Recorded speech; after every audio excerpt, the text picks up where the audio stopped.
Today, we're digging into an absolutely incredible story. It's about giant dinosaurs, yeah, but it's also about clashing empires and the raw ambition that fueled one of the greatest fossil hunts in history.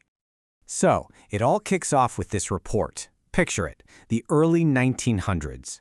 A German mining engineer is out in what was then German East Africa, and he stumbles onto something that just blows the lid off the scientific world. He found a hill made of bones, literally. And we're not talking about just any old hill.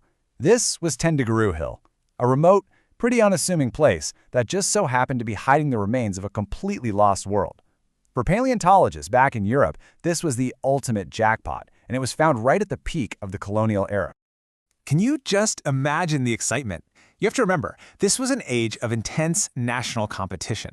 Finding and showing off the biggest, the most amazing dinosaurs, that was a huge symbol of your country's power and scientific genius.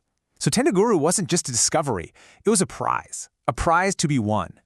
And the first to go after that prize was the German Empire. They were really driven by this desire to one-up the massive dinosaur discoveries happening out in the American West.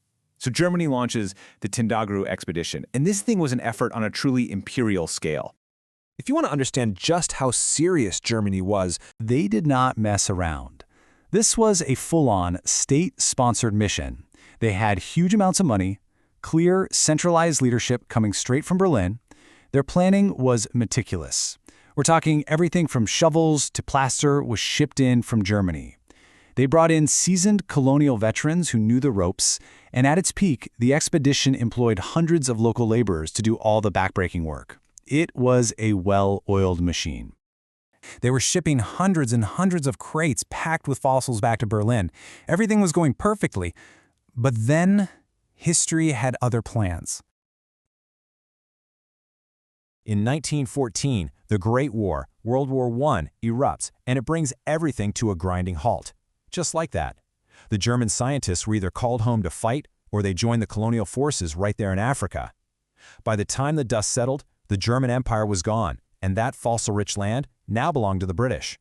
The Germans came in at the absolute peak of their imperial power. They had tons of money, one clear leader, and incredible organization.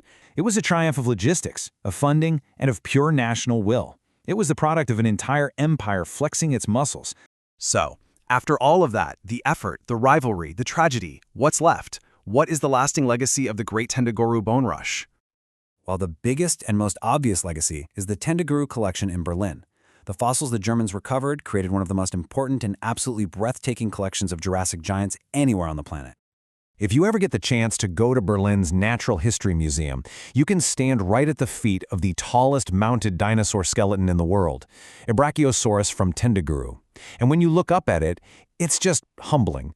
It's a monument not just to the incredible scale of life millions of years ago, but to the unbelievable scale of human ambition that got it there. But this whole story leaves us with a pretty heavy question, doesn't it? It's a story of amazing scientific discovery, for sure. But it's also a story of empire, of hundreds of local laborers whose names we'll never know, and of lives that were lost along the way. It really forces you to ask, when we dig up the history of our planet, what other histories, human histories, political histories, colonial histories, are we digging up right alongside it?